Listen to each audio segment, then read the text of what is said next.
we have a hard time seeing that it's speeding up. I think again because we're in this sort of like noisy ecosystem of like freeloaders and charlatans who are pushing their Mm. products and trying to sell their books.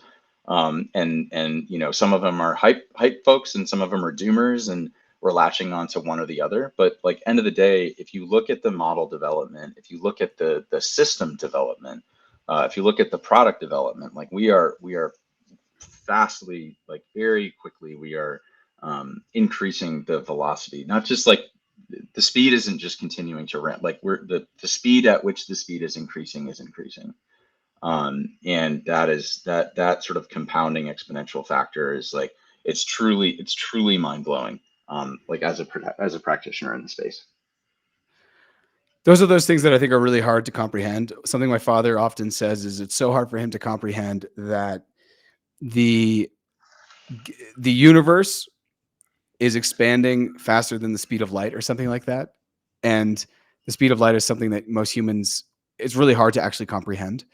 And I also think the other thing about velocity and speed of anything increasing, you're saying you know, and we talked about this actually off mic, but the slope, right, is that speed is all relative, right? Hmm. It's all relative. And I was watching a video the other day of a astronaut, and he was out on the US space station, and he was talking about some things that people don't understand about when you're doing the moonwalk. He's like, well, first of all, you're not moonwalking. A lot of it is you're holding on. And he's Hmm. like, was talking about how when your arms get really tired. And he was like, if you've ever been rock climbing and you haven't done it in a while, you know, your forearms are going to get so roasted in the first 20 minutes that you're going to get worried, because then you get like this jaw, like this claw where you can't grab, and you just feel so weak, even though you're not, because the rest of you is fine. You just don't use these, you know, we are all essentially monkeys, and we don't swing by trees anymore. Anyways, he brought this up because he's like, when you see these pictures of me hanging off the US space station, he's like, I'm going 1700 miles per hour. Hmm. But in our relative thing with the earth behind it, it seems like nothing. It's just like when you're in a plane, you're going 600 miles per hour, but you look down, you're like, dude, this thing is slow. So I think our Right. perception of speed is often thrown off just by, I don't know, I want to say human nature, but I wanted to bring this Right. image up. Yeah. But if I could, so there's a Please, please, please, please. Great Radio Lab episode. It's a Yep. replay, but it just came out again, and they were talking to one of the folks, the astronauts was talking exactly that. But when you're in a particular orbit and you're Hmm. seeing the Earth, he talks about how because the sunsets and sunrises at that speed will happen. I think he said like every 45 minutes or something like that. Wow. He was talking about how seeing the Earth in complete darkness, you can't see it at all. It's actually the absence of stars is what he sees, right? Because of like the He exact position just sees of where the sun black, was. Exactly, black. just black, where like there's like a surrounding blanket of stars and then just like an abyss, right? But because of the distance that he was at and the position of the sun and like the whole thing, instantaneously the sun illuminated the entire earth, right? In a And so snap of this a second. feeling, And it, snap yeah. of a second, and this feeling of just overwhelming vertigo took over him. Like we're talking like a person who has trained their entire life to be in a situation like this, all of a sudden was like, I'm thousands of miles up, I'm falling, I'm going to die, right? And like 1 second you're just sitting there and you're like, oh yeah, like I bet the sun's gonna rise, and then like you're looking at a glowing fireball that's gonna consume you, and you're like, I'm gonna die, right? And so that sort of thing is like when you have someone who is that trained, who is that specialized in their field, who has like, you know, been out on like spacewalks all this time, have such a visceral reaction that is like akin to vertigo, that is vertigo. That's what I think people are coming into terms with in artificial intelligence as well.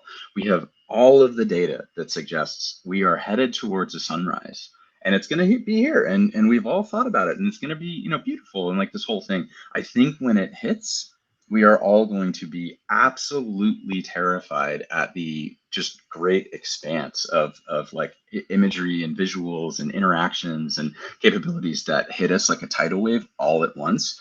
And really, we know that we're moving 1,700 miles an hour and it's happening very slowly like truly, but relative to our position, it's going to feel like an absolute tidal wave when it happens. And I think that we're seeing little glimpses of that today. Maybe a few of us have like a mirror in our pocket and kind of anticipate like the fireball that's coming. But like end of the day, I think that it's going to hit, and I think that it's going to hit in 2025. You think it's going to hit in 2025? I think every single person that is tuned into this conversation, in whether we call it the Western world or this socioeconomic niche, like that is following this sort of stuff pretty closely, will have that moment of AI vertigo in 2025. Well, obviously that was going to be a low-hanging fruit follow-up is when do you think this is going to happen? But you said 2025. And let me just backtrack a little bit because I think throughout our lives, and we're roughly the same age, we're millennials, things that you can look back and be like, oh my gosh, why did everyone not see Facebook happening? Right. Oh my gosh, how did we not possibly see the opportunity for people to just work anywhere because they have an internet connection? And that's the same as them sitting in an office if they're also going to be at their computer.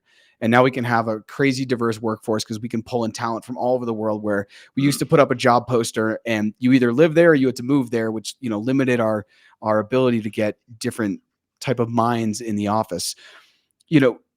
When I think about Bitcoin, for example, Bitcoin has been around now for 15 years. And for some of us, it's always been obvious. But I think even Bitcoin, as the example, there won't be that moment. There won't be that vertigo moment where it hits them, just like you've said, where the astronaut, all of a sudden it goes from pitch black to a fireball, essentially, because of the speed of light. You're saying that happens in 2025. And now I don't necessarily even want to know when it happens in 2025 because I just want to be surprised when the asteroid hits the earth, But what does it look like, right? And let me give you the Bitcoin example. The Bitcoin example, for me, if all of a sudden that were to just happen, like a snap of a finger, is all of a sudden every single country on the planet is stacking Bitcoin. They're selling their gold to buy Bitcoin. And no matter where I go, I can use Bitcoin. That's what it would be like instantaneously. So sorry, I just have to use Bitcoin because that's my relative to understand the speed, right? Speed is only relative. Like as they say, if you go in the woods, if you see a bear, you just have to run faster than the other person you're hiking with, right?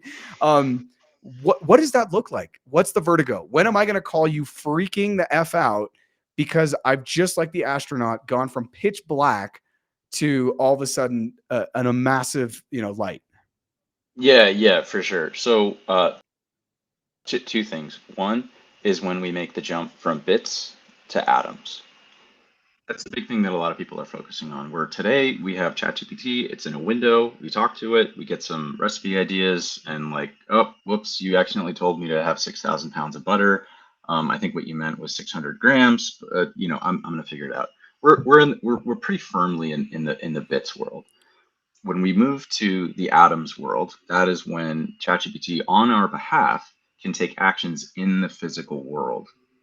And that's when things will change dramatically. So for example, when we say, hey, ChatGPT, get me this recipe, but rather we say, hey, ChatGPT, can you buy me a book that has some of these recipes, and it shows up at our door, right? That's kind of the low-hanging fruit. And it's like, oh, cool, it read through all of our chat history, and it knew that I really liked this particular author, and that I had struggled with this in the past, that sort of thing. That's kind of the low-hanging fruit, and I think that that's what we're going to get to, especially with our ad-driven ecosystem, right? But then take it another step further, where it's like, hey, ChatGPT, can you sue this person for me?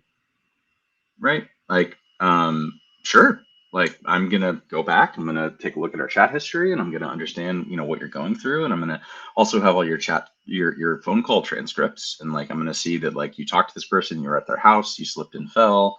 I'm gonna take a look at this person's own history because I have access to that as well. I'm gonna see that they've actually been sued before for the same reason.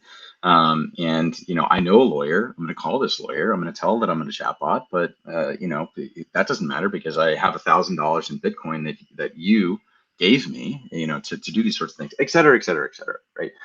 When we are actually able to interact with the physical world in the same, I'm sorry, when these agents are able to interact with the physical world in the same way that we do as humans, that's going to be such a transformative moment for people when one, they are totally surprised that that's possible, and two, they are totally understanding of the power of that, right?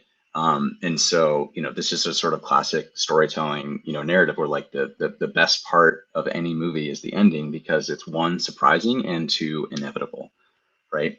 And so we're going to see that on the AI quote unquote level, with these agents that can take actions on our behalf in the physical world. And I think that that's going to just be absolutely transformative for the world at large. Whereas today we are stuck firmly in the world of bits, we will very quickly move to the world of atoms, and I think that that's when we're going to really have an impact. And I think that's going to happen in 2025.